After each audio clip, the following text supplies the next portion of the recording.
tarifas de Trump enfim começam a valer, no Terraço Cast de número 474.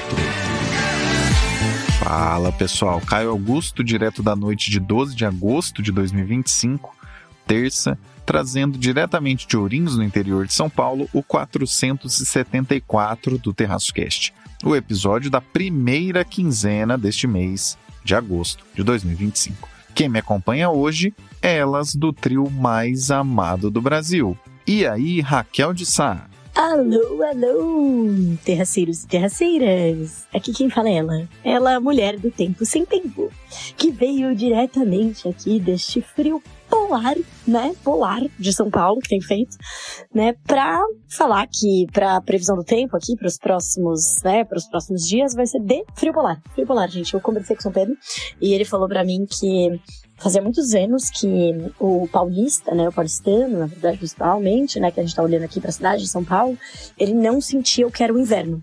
E aí ele falou, cara, eu queria tanto, tava nessa vibe de inverno, lookinho de inverno, que eu joguei até para uns outros lugares, né, até pro Rio de Janeiro lá, o pessoal fez o quê, 18 graus, o pessoal lá saiu de casaco de neve na rua. Pois é, então, ele contou que não vai, né, que vai tá durando esse frio, né? E é pro pessoal tirar o casaco de neve do armário, né? Tirar aquele cobertorzinho, botar a roupa nos cachorros, tá? E realmente se preparar para dias de frio. Neste momento, né?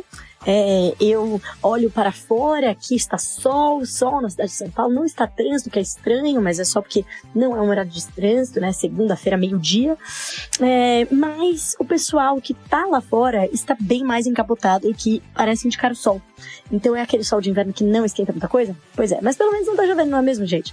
Porque estava aqui fazendo um tempo um pouco londrino, né, londrino fama, porque Londres, né, não faz esse frio todo. Então é isso, gente.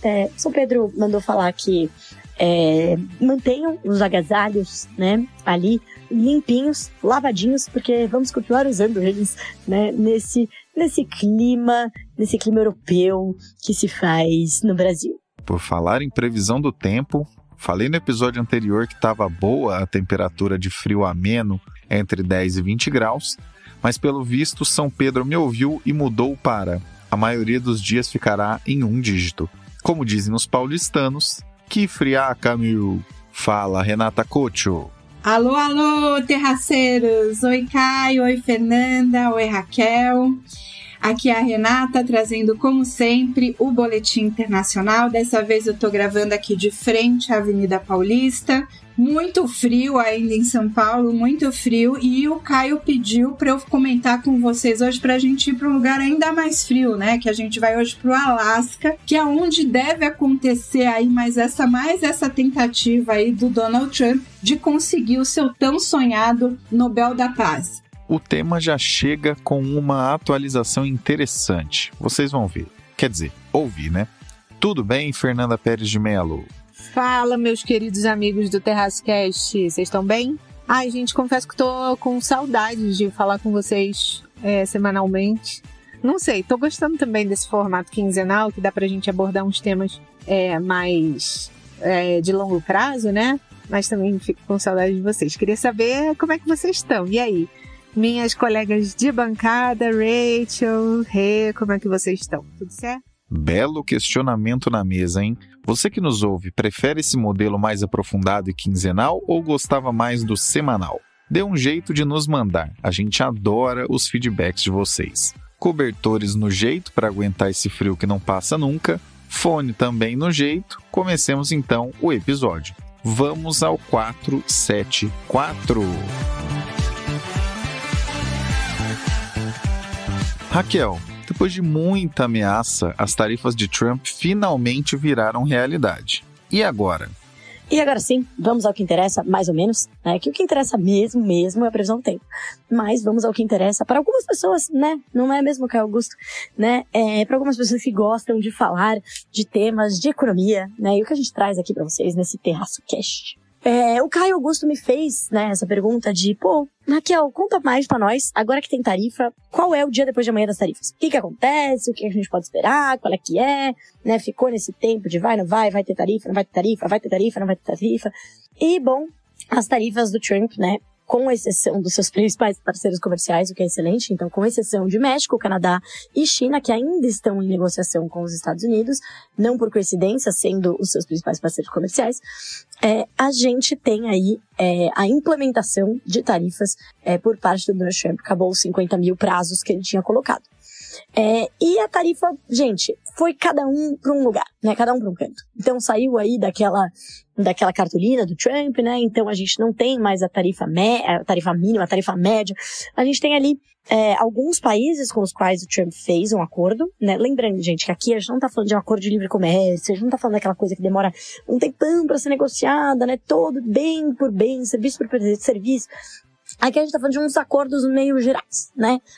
Tem aqui esses bens dessa natureza vão ser tarifados em X, esses outros aqui em Y, né? Que foi mais ou menos o que ele acertou com a União Europeia, com o Reino Unido e com o Japão. Gente, com nós aqui no Brasil, né? Porque a gente sabe que depois daqueles 50% das tarifas, alguns dias depois foi anunciado a isenção. E essa isenção, ela cobria mais ou menos metade, tá? Por volta aí de 40% das exportações totais, daqui, exportação olhando do ponto de vista do Brasil. Então, o impacto que já era pequeno, né, o impacto macroeconômico aqui, de uma maneira geral, direta, que já era pequeno, diminuiu ainda mais, né? Nas contas aqui nos coleguinhas da XP, tem um impacto estimado para o PIB, né, de 0,15 pontos percentuais para o PIB desse ano.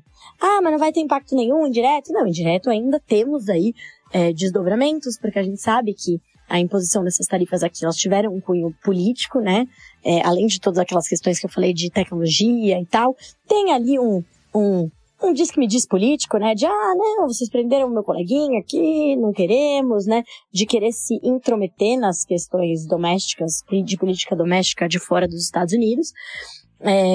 Então, teve mais, apesar de toda a retórica, né, você teve essa isenção.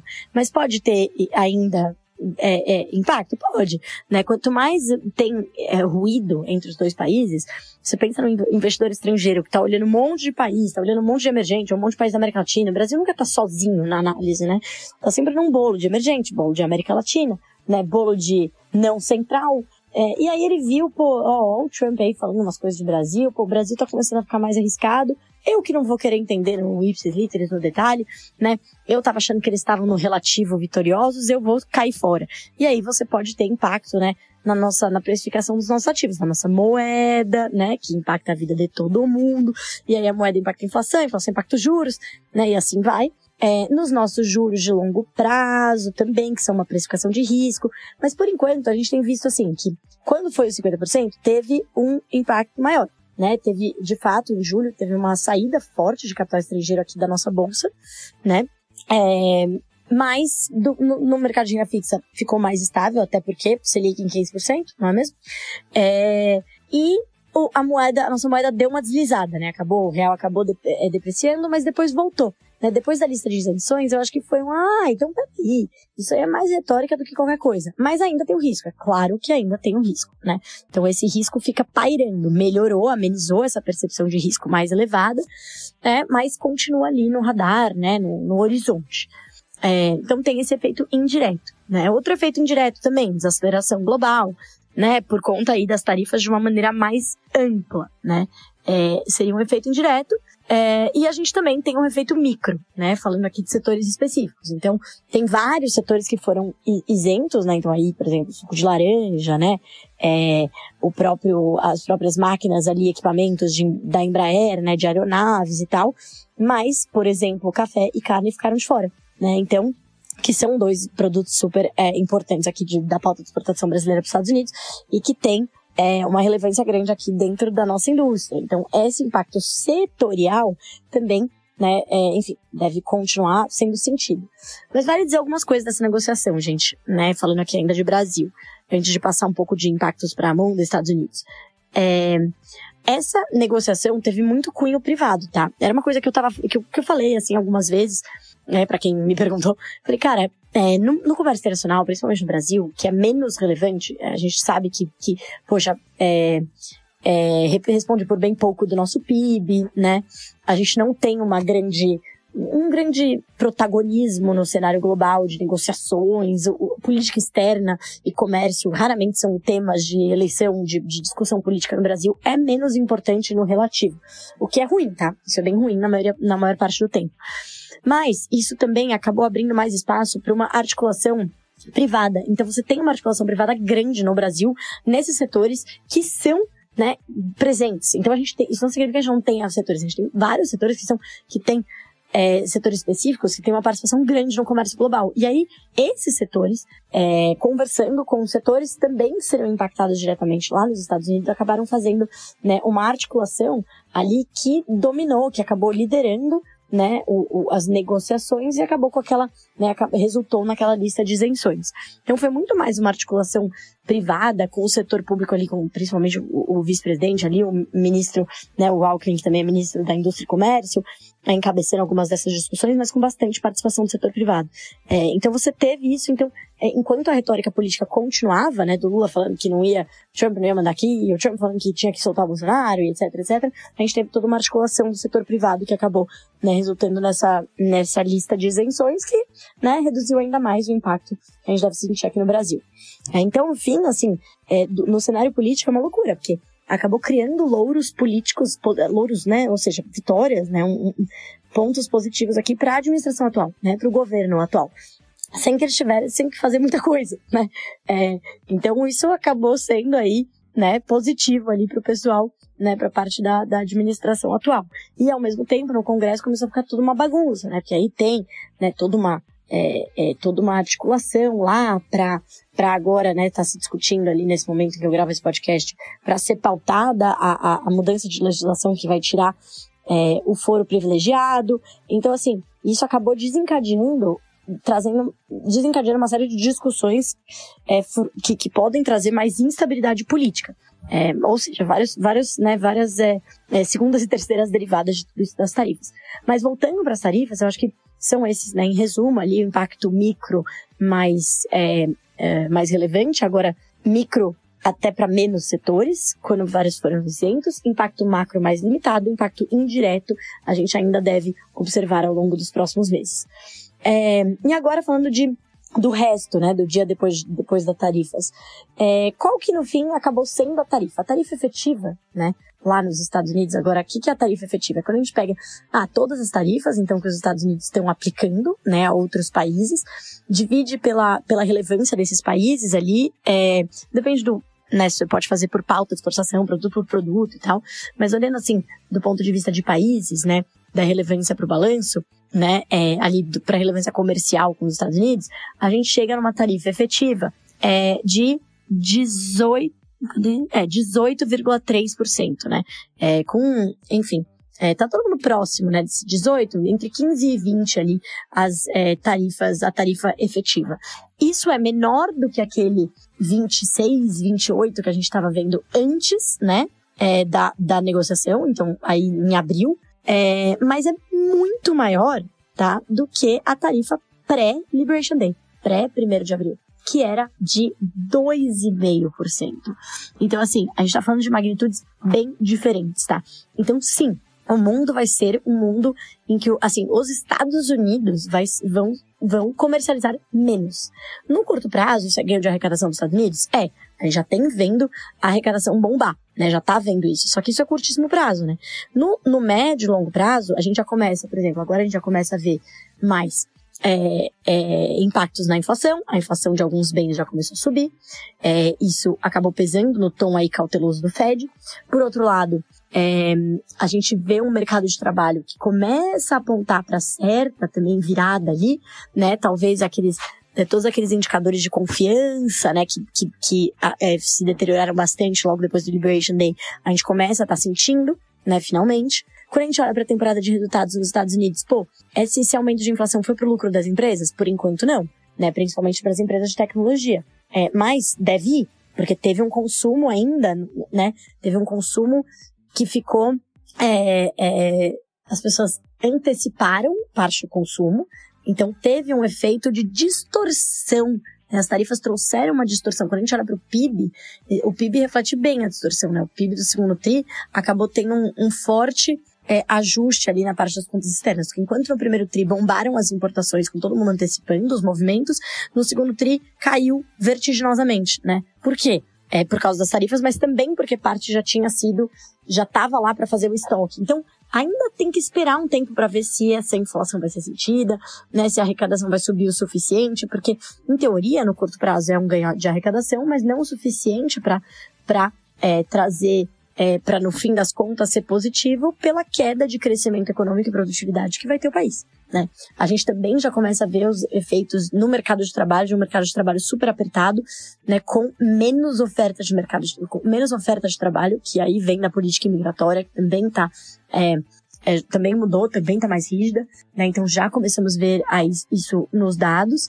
Então, assim, querendo ou não, é uma política antiga, né? É uma política ali do livro-texto que foi comprovadamente, né, não trouxe os efeitos esperados de crescimento, né, de reindustrialização do país, né, algo que dificilmente vai acontecer. Os outros países, as grandes produções estão se rearranjando. Um dos efeitos que eu acho muito legal, que aqui, lembrando os nossos queridos amigos do Petit aqui, que o Trump tá perto de ganhar o Nobel da Paz, que ele quer muito, mas por ele, né, indiretamente, por ele tá fazendo vários países que não se falavam há muito tempo, estavam afastados, se reaproximarem, né? Então a gente vê, cara, Reino Unido se reaproximando da União Europeia, né, fazendo um acordo. Aí o próprio Mercosul e a União Europeia tentando desengavetar o acordo. Aí você tem a China, né, falando com a União Europeia, tava super afastada há muito tempo, né, a Índia, conversando com o Brasil, há quanto tempo isso não acontecia, né, então o Trump ali resolveu também olhar e falar, não, eu vou taxar vocês, China, porque vocês estão importando petróleo russo, né, a China passou a importar, ela importava por volta de 2% do petróleo russo antes da guerra. Depois da guerra, com todas as sanções, eles falaram, vamos aproveitar aqui desse petróleo mais baratinho, eles estão, né, mais da metade do petróleo usado pela Índia, que tem muita necessidade, né, muita demanda, tá vindo da Rússia agora. Então, assim, aí tem aquela história, será que o Trump tá atrás dos BRICS, não sei o quê? Na minha opinião, não, tá? Na minha opinião, é simplesmente o Trump indo atrás de vários países para colocar o bode na sala para poder negociar, como, por exemplo, com a Índia. No Brasil, acho que é uma coisa política específica e que, ligado ali, né, dentro, vamos aproveitar, então, que ele tem esse ímpeto político e vamos usar aqui vamos aproveitar para tentar negociar outras coisas que estão incomodando a gente faz tempo, né? Principalmente na parte de tecnologia, né? Na parte de regulação. Mas assim, na Índia, ele quer negociar, por isso que ele jogou as tarifas lá por 50% falando negócio da Rússia, né? Ele quer que acabe logo, ele quer que acabe a guerra entre Rússia e Ucrânia, por quê? Porque ele quer que falem que foi ele que fez com que acabasse a guerra, né? Então eu não acho que tenha, assim, uma coisa particular com os BRICS. Acho que às vezes a gente superestima a importância desse grupo, que é, cara, um grupo. Eles não chegam a ser um bloco, não tem nada, não há um acordo, é um grupo. Um gathering de países, né, de discussões, é um fórum, né. Então não acho que tem uma coisa particular com os BRICS, né, mas ao mesmo tempo eu acho que tem sim outros, que tá servindo de oportunidade para uma série de países se reaproximarem, né. Então eu não acho que a gente está falando de um movimento necessariamente de desglobalização, acho que a gente está falando de um movimento de rearranjo das cadeias de produção, rearranjo. Então muitas empresas já estão saindo da China, indo para a Índia, por exemplo, né? Aí, e agora? E agora com os Estados Unidos colocando tarifa na Índia também, vamos fazer o quê? Vamos regionalizar aqui perto dos nossos amigos, vamos esperar as tarifas, então vamos dar uma parada. Essa dúvida, essa incerteza acaba sim fazendo com que o mundo cresça menos. Eu acho que algumas projeções mais, né, alarmistas do começo estão sendo revisadas, mas não tem como a gente discordar que vai ser, né, que vai ter menor crescimento e menor ganho de produtividade. Para os Estados Unidos, cara, é isso. Já mostramos aqui no Brasil, já mostramos diversos países que tentaram essa história da tal reindustrialização. Não faz sentido. Essas tarifas estão indo para, principalmente se ele quer produzir a indústria pesada, não faz sentido trazer essa produção para os Estados Unidos, né? Não vai ter mão de obra, não vai ter, o valor agregado é baixíssimo, né? Mas o que ele não atrapalhar vai dar bom, né? Então assim, aí saindo das tarifas, olhando, será que agora que no mundo, beleza, ele já negociou, será que ele vai olhar para as outras pautas? Então, por exemplo, a pauta de desregulamentação, né, de flexibilização regulatória, se ele começar a olhar para isso, é bom, isso tende a beneficiar, é bom assim, né, é bom para destravar negócios, aí pode ser que essa parte acabe tendo mais ganhos de crescimento ali, né, e produtividade para o país. Mas, por enquanto, né, no net a gente tem um ganho de arrecadação de curtíssimo prazo e mais entraves para o crescimento no longo prazo. É isso, pessoal. Vamos continuar acompanhando, né, aqui as cenas dos próximos capítulos, claro, que sempre gostamos. A nossa nova novela agora já temos o Brasil fiscal, já tínhamos o Brexit, agora a gente tem Trump e suas tarifas, né? Tarifas essas que agora estão no maior patamar, que eu esqueci de falar esse dado, eu gosto, é o maior patamar desde a Segunda Guerra Mundial. Havia o risco ali da gente falar, será que vão ser aquelas políticas de beggar thy neighbor, né? Que tipo, você sobe a sua tarifa, eu subo a minha, vamos lá. E aí no fim, a gente chega a um cenário em que tá todo mundo com as tarifas na lua, né? E ninguém comercializa, que foi o que aconteceu ali no Entre Guerras. Não parece ser o caso, tá? Parece que, como eu falei, outros países estão readaptando a produção. Sim, algumas tarifas sim, né? Mas não é que tipo, agora vamos liberalizar geral, mas não parece que também tá aquele cenário de todo mundo sobe as tarifas e o céu é o limite, né? Então, tô ficando mais pros Estados Unidos e os outros países se reaproximando. O que, olha aí, pode ter um spillover, né? Uma externalidade positiva pro resto do mundo. Mas isso também ainda vai demorar um pouco pra gente conseguir confirmar e até quantificar. Então, como sempre, aguardamos as cenas dos próximos capítulos dessa nova novela, o Trump e as tarifas. Raquel apresentou com maestria e completude, deixando essa voz com apenas um pequeno complemento. Estamos vendo a maior competição de lobby da história do capitalismo acontecer em meio a manchetes, totens de vidro com base de ouro e puxadas de saco com pitadas de investimentos anunciados surrealistas. No fundo, vai, para além dos efeitos com o Brasil, globalmente o Tio Sam... No fundo, para além dos efeitos com o Brasil, globalmente o Tio Sam, com medidas como essa, vai se isolando do resto do mundo. Aos poucos, o americaninho médio vai entendendo como é viver no Brasil, porque cada vez mais acessará bens mais caros, de pior qualidade e, no limiar, não terá a imensa gama de opções que se acostumou a ver nas prateleiras nos últimos 60 ou 70 anos. E uma coisa que vale ser mencionada. Sabe aquilo que já falamos em diversos episódios desse ano, sobre o curto prazo ser complicado, mas no médio prazo e também no longo prazo, quem produz e vende para o exterior vai rearranjando os destinos de venda? Pois então, apenas olhando para o lado do agro, a China aumentou a compra de carne do Mato Grosso em quase 40% em julho, na comparação mensal com junho, e sobre o café, 183 fornecedores brasileiros foram homologados para exportar também para a China. Continuamos no curto prazo, a coisa continua caótica. Mas o médio prazo, principalmente agora que essas tarifas completamente imbecis estão mesmo valendo, já começa a se desenhar. E para surpresa apenas dos mais incautos, quem já estava adiante nessa corrida até agora está apenas ampliando a vantagem. O tal fazer a América grande de novo, de maneira acelerada, vai virando fazer o comércio global grande outra vez, só que sem os Estados Unidos. Talvez, como a Raquel bem relembrou, Trump esteja mais interessado em um Nobel da Paz do que em promover negócios. Depois não vai adiantar o americaninho médio chorar quando não encontrar no supermercado o que estava acostumado.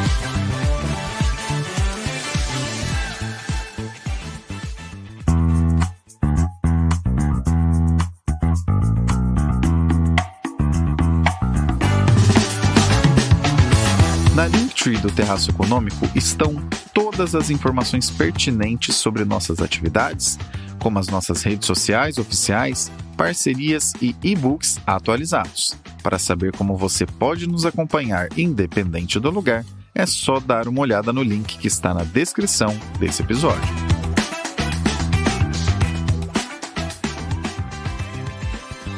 Renata com o Boletim Internacional. O encontro de Putin e Zelensky está para acontecer ou é só mais um devaneio de Trump? Então, sobre o que exatamente que eu estou falando. O que eu estou falando é uma ideia, né, uma vontade do Trump de reunir ali o Vladimir Putin e o Zelensky no Alasca, que tem até toda essa questão aí histórica, né? O Alasca era um território russo, foi comprado, negociado pelos Estados Unidos. Então, é um lugar aí que o Trump está querendo, né, simbólico, para tentar trazer a paz ali na região, né, da antiga União Soviética, da Rússia, da Ucrânia, que é uma guerra que já está aí, né, passando de 4 anos, que de certa forma não interessa a ninguém, né, uma guerra que traz aí um prejuízo global em termos de comércio exterior, em termos de mercado, então você tem aí pressão de dificuldade de cadeias produtivas, o que acaba, né, gerando aumento de preços, principalmente de alimentos. A gente sabe que juntas, por exemplo, a Rússia e a Ucrânia representam cerca de 30% da produção internacional de trigo. Então, assim, a Rússia e a Ucrânia juntos também tem a questão dos fertilizantes. Enfim, essa guerra ela acaba pressionando, e a gente viu isso, né, o preço da inflação como um todo, porque, né, atrapalha as cadeias de produção e especialmente no caso dos alimentos. Então, o Trump, que, né, tem várias tentativas, a gente já comentou aqui várias ideias dele aqui no TerraçoCast de conseguir o seu prêmio Nobel da Paz, né? Agora ele está deixando um pouco de lado a ideia de transformar ali a faixa de Gaza num resort e está colocando boa parte dos seus esforços na solução da guerra da Rússia com a Ucrânia. A questão é que ali o tempo corre a favor do Vladimir Putin, que é um negociador também durão e não tem muito a perder com relação ali ao que o tempo corre a favor do Vladimir Putin, né? Como os Estados Unidos já disse, a Europa também está meio, né, complicado, né? Tá muito difícil da Ucrânia conseguir sustentar ali os seus esforços, né? A guerra está num período ali na Rússia da Ucrânia, só para contextualizar, que ela está meio parada, no sentido de que nenhum dos exércitos está avançando muito nem perdendo território, mas a verdade é que a Rússia ocupou uma parte significativa da Ucrânia e a Ucrânia está com muita dificuldade de retomar esses territórios e até de manter o restante do território, né, não perder mais espaço com a Rússia, principalmente com a queda aí da ajuda tanto da Europa quanto dos Estados Unidos, né, que acabou se agravando com o começo do governo Donald Trump, que tem essa ideia de querer a paz a qualquer custo, que é acabar com a guerra. Então não tá querendo gastar mais dinheiro, mais dólares do contribuinte americano, porque ele também foi eleito com esse discurso, ajudando o Zelensky. Então, o que acontece? A tendência é, com o tempo, a Rússia conseguir conquistar mais territórios e acabar sufocando cada vez mais a Ucrânia. O que o Trump pode fazer, então, para pressionar o Putin a acabar com a guerra? Quer dizer, por que então o Putin acabaria com a guerra se ele deixar rolar, a tendência é ele ganhar? O que os Estados Unidos têm feito é pressionar, né? Os Estados Unidos já fizeram uma série de sanções diretamente contra a Rússia, né? E agora estão pressionando os países, principalmente os países do BRICS, aí que também entra o Brasil, para evitar que esses países façam negócios com a Rússia. Então, por exemplo, a justificativa que o Trump deu para aumentar as tarifas, né? Fazer um tarifaço com a Índia, foi exatamente porque a Índia compra petróleo da Rússia.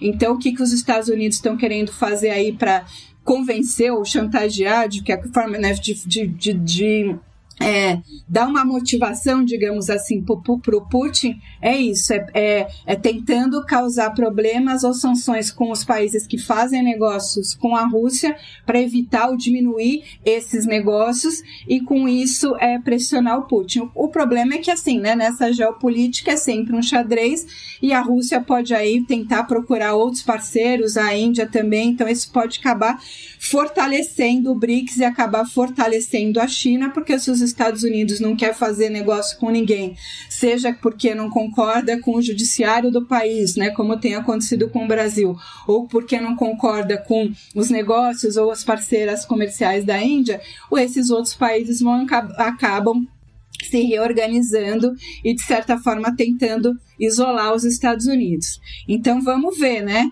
Quem é que nesse cabo de guerra aí acaba vencendo? É claro que a gente aqui, né, torce pela paz, obviamente, essa guerra, como eu falei, além de toda a questão humanitária, que é o principal, né, crianças separadas dos pais, né, a gente teve toda essa questão das crianças ucranianas que foram sequestradas e levadas para a Rússia, a gente, né, bombardeios, enfim, muita destruição. Além de toda essa questão, a guerra também acaba prejudicando a economia global, como eu expliquei, né, pressionando os preços, gerando inflação, então empobrecendo o mundo como um todo. Mas vamos ver em que condições essa guerra termina, né? Porque também o que não se quer é incentivar esse tipo, né, de guerra de invasão e de deixar a Rússia mais forte para ela não parar por aí também, né? Se a Ucrânia acaba perdendo muitos territórios nessa negociação de paz, quem diz qual é o incentivo que o Putin tem de parar por aí e não acabar também invadindo outros países e tudo mais, né? Então, e a gente já viu isso acontecer na história da humanidade, né? Então, vamos ficar de olho e, enfim, continuar trazendo aqui para vocês informações. Vamos ver o que sai, né, dessa reunião aí, que também não sei se o Zelensky vai participar, porque o Donald Trump falou que quer os 3 na mesa, mas o Vladimir Putin já falou que talvez não seja um bom momento ainda de encontrar com ele, né? Então, vamos ficar de olho para ver o que acontece a seguir, cenas dos próximos capítulos aí nessa guerra da Rússia com a Ucrânia. Lembra do que falamos logo ao início? Pois então, até o momento em que essa ancoragem está sendo realizada, o tal encontro entre Putin e Zelensky está para acontecer no dia 15/8, sexta-feira, no Alasca. Teoricamente, se você ouvir esse episódio no dia de seu lançamento, deve estar ouvindo enquanto esse encontro acontece, ou algumas horas antes ou algumas horas depois. Temos aqui mais uma tentativa direta de Trump tentando conseguir o tão sonhado Nobel da Paz. A roleta de assuntos do presidente americano circula e, quando ele coloca algo no foco, acaba ficando totalmente hiperfocado em cima disso. Desde o momento em que falou sobre o tal encontro ter data, inclusive dizendo sexta-feira vou à Rússia, talvez confundindo e pensando que o Alasca ainda seja da Rússia, esse assunto parece ser o único que ele tem em mente. A grande dúvida é saber para qual lado o cara irá pender. Para o lado de Putin, seu grande amigo e do qual encampa uma enorme admiração, explícita inclusive, ele não disfarça isso para ninguém, ou do cara que ele destratou quando foi na Casa Branca meses atrás. Pessoa essa que ouviu do vice-presidente que você nunca disse obrigado por nada. Fica aqui o desejo que, apesar da máquina de manchetes inúteis e megalomaníacas, esse encontro possa mesmo encaminhar a paz naquela região, porque a irracionalidade da guerra é uma chaga que precisa ser combatida por todos em função de todo o dano que causa em todas as óticas possíveis.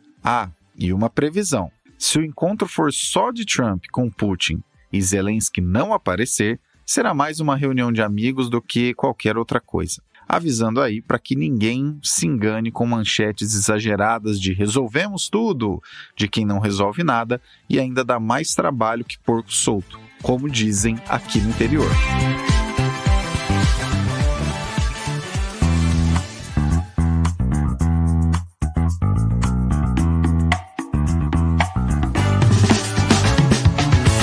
Você gosta de como abordamos os assuntos aqui no TerraçoCast, focando mais em traduzir os tópicos e passar a real, do que em falar o economês chato que a média da nossa classe produz? Então você vai curtir também ler nossa newsletter, a Reflexionários, onde abordamos cenários econômicos e reflexões amplas de uma maneira bastante direta, com teses que podem mudar o jeito como você vê o mundo e, quem sabe, podem até mesmo mudar para melhor certas decisões que você toma na sua vida. Não deixe de colocar seu e-mail no mailing do Terraço para receber as próximas edições.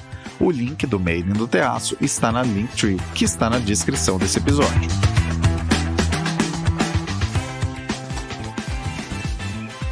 Fernanda, por quais motivos o projeto Stargate está atrasado? Então, esse nosso tema de hoje sobre o atraso no avanço do projeto Stargate, eu queria dar um passinho atrás. O que é esse projeto? esse projeto Stargate é uma das maiores iniciativas que já foram anunciadas para infraestrutura de inteligência artificial nos Estados Unidos. Ou seja, é um empreendimento grande que foi liderado por um conglomerado japonês chamado SoftBank, vocês já devem ter ouvido falar, que é um dos maiores grupos de investimento em tecnologia do mundo. Tem um histórico aí grande de aportes em telecomunicações, em internet, em startups. Enfim, é uma parceria grande, de grande porte, para um projeto robusto de infraestrutura que também inclui a OpenAI, né, responsável aí pelo ChatGPT, a Oracle, que vocês devem conhecer também, né, o gigante de tecnologia, com serviço de nuvem, de CRM, enfim.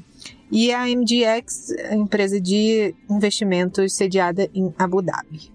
Bom, esse projeto, Stargate, que foi anunciado em 2025 pelo fundador da SoftBank e pelo cofundador da OpenAI, previu um aporte inicial imediato de 100 bilhões de dólares, ênfase no bilhões, com expansão gradual até 500 bilhões de dólares. O objetivo era o quê? Construir uma rede de data centers de última geração capazes de sustentar aplicações de inteligência artificial em escala global. A magnitude do projeto era tão grande que chamou a atenção não só pelo valor, mas também pelo potencial impacto geopolítico, que basicamente hoje em dia anda junto, né? Inteligência artificial com geopolítica. Por isso, também é um projeto considerado por autoridades norte-americanas como um marco estratégico para se manter líder na corrida pela tecnologia avançada.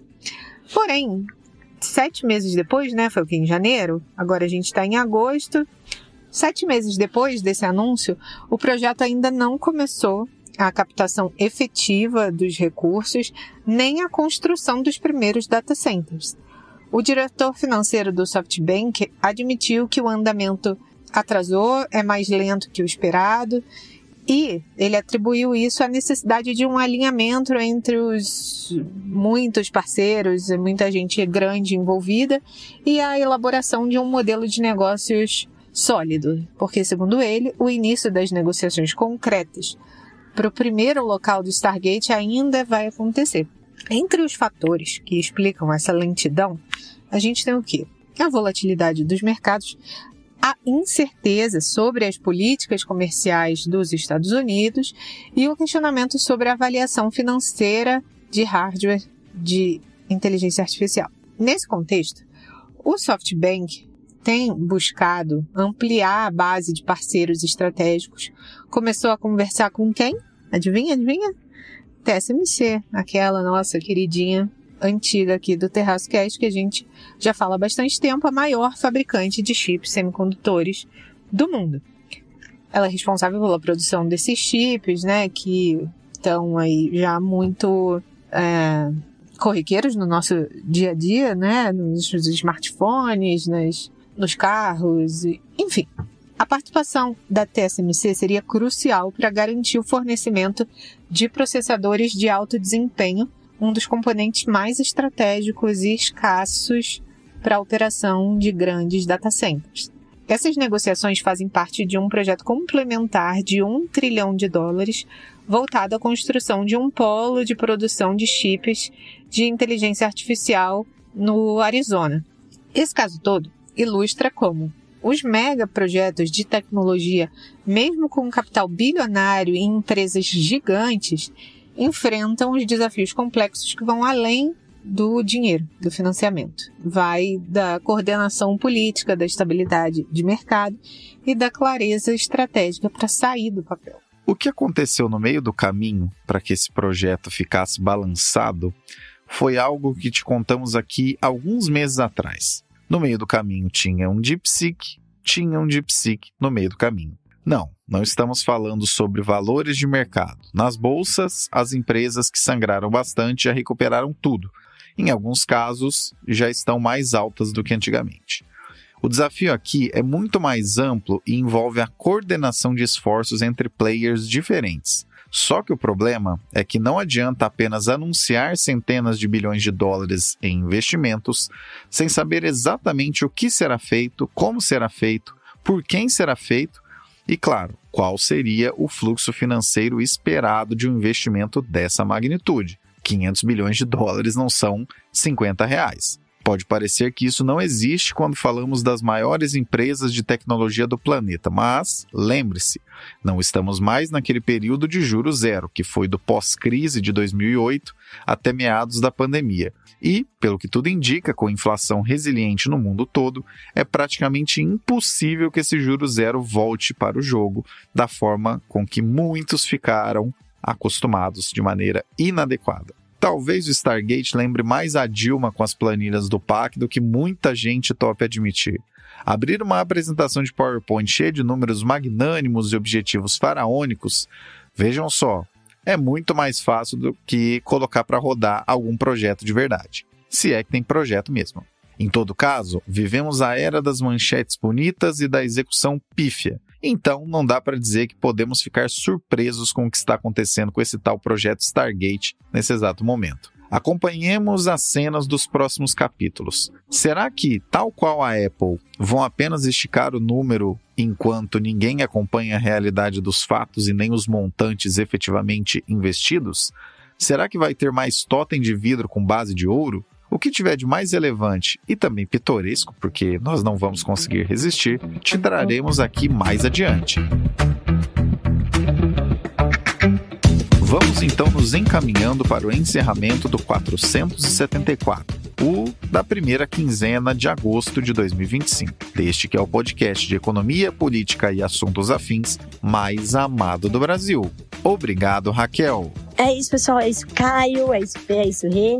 A gente se fala e se ouve daqui a 15 dias no Terrascast. Obrigado, Renata. Um beijo e até a próxima. E obrigado, Fernanda. Meus queridos, muito obrigada por esse episódio maravilhoso. Vocês sabem que podem me encontrar lá nas redes sociais como @sigafefa. E a gente se vê no próximo episódio, que eu vou estar de férias, mas estarei com vocês, porque o Terrascast não pode parar. Gostou do que ouviu aqui? Manda pra galera, colabore com a audiência. É isso que nos faz estar aqui há tantos anos e o que nos dá gás para seguir adiante por muitos mais. Abraços pelas ondas sonoras. Retomamos a prosa no próximo episódio.